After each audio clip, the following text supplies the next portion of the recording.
And when you're ready. All right. Hello, I'm Jason Nemus. I'm the state representative in the 33rd District. So I introduced House Bill 206. It's a bill that would have compensation for those who are wrongfully convicted and who have served time for a crime they didn't commit. The most important fact is to know that people who would be eligible would have to show that they are actually innocent of the crime for which they were convicted. It wasn't a mistake. It wasn't something that just happened. They have to show that they were actually innocent of the crime. Across the United States, all states except for 12, Kentucky being one of the 12, have an opportunity for those who have been convicted wrongfully to have compensation. And so we're trying to bring Kentucky into line with the overwhelming majority of our sister states throughout the United States.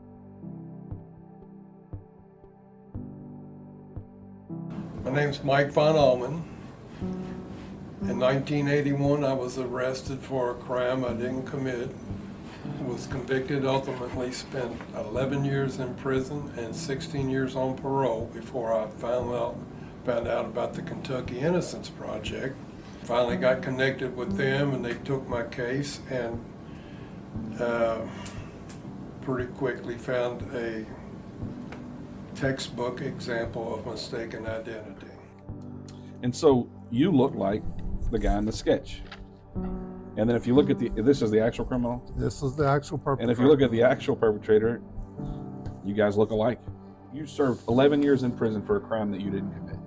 You're fighting the whole time, so forth and so on. You get out, there's 16 more years in parole. How did you get exonerated?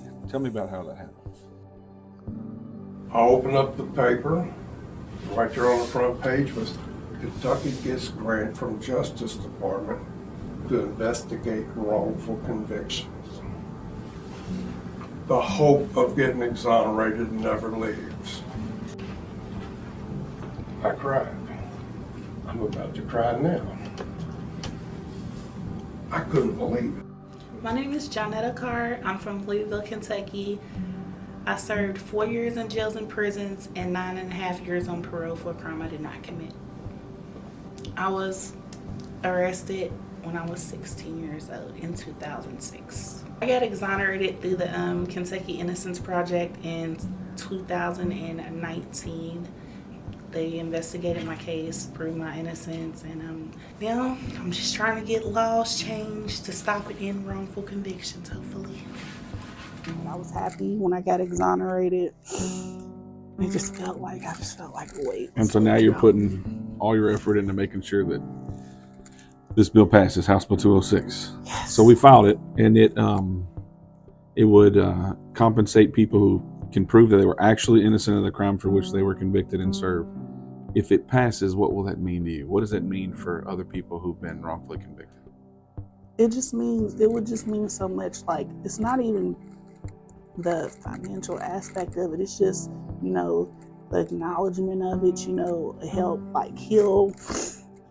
By the time I met Mike Von Allman, through the Kentucky Innocence Project and as my exoneree brother, I had been working 2 jobs just to keep from being on government assistance because my record followed me, Mm-hmm. So when I got out, they did have resources. They had halfway houses and stuff like that, but those things would have did nothing for me because I never should have been in, to begin with. So 16 is when you're arrested for the crime that you didn't commit. And you served some time in prison, and then you had parole, and you got off parole at 30. So for that time, what did you miss out on?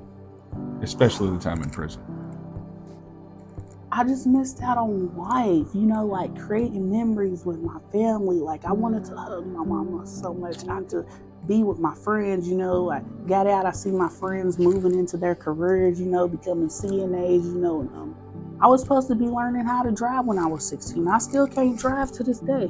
I still can't drive, I missed the chance, to just have a normal, development from the teenage age into adult life, Yes, the issue is unarguable, really. I mean, it can happen to anybody, Mike. It can happen. You look like that dude. You're in the wrong place at the wrong time. And you get 16 years incarcerated. So 11 incarcerated and 10 more in Perfect storms occur.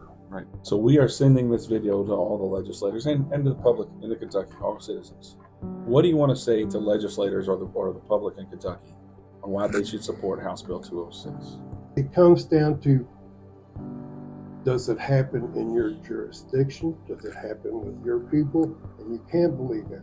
We have to accept that our system isn't perfect. Our people aren't perfect. And we are able to make errors. Just support the bill because it's a fair bill, it's a just bill, and it's just the right thing to do. Everybody can come together and pull from the same side of the road. And so we have Republican sponsors, we have Democrat sponsors of this bill. This is a bill that is right. It's this right time for the bill. And I would just say it could happen to any one of us. You could go into the wrong place and look like the actual criminal. You could have a lot of other reasons that you could be wrongfully convicted. And this is a bill that we can all get behind, and Republicans and Democrats and the executive branch, the legislative branch, and the judicial branch have joined together to say, now is the time to do this. And this is unqualified in the fact that it is the right thing to do. So I'd ask everybody to please support House Bill 206. If you'd like to co-sponsor it, we'd certainly want you to co-sponsor it, but please vote yes when it comes to a vote.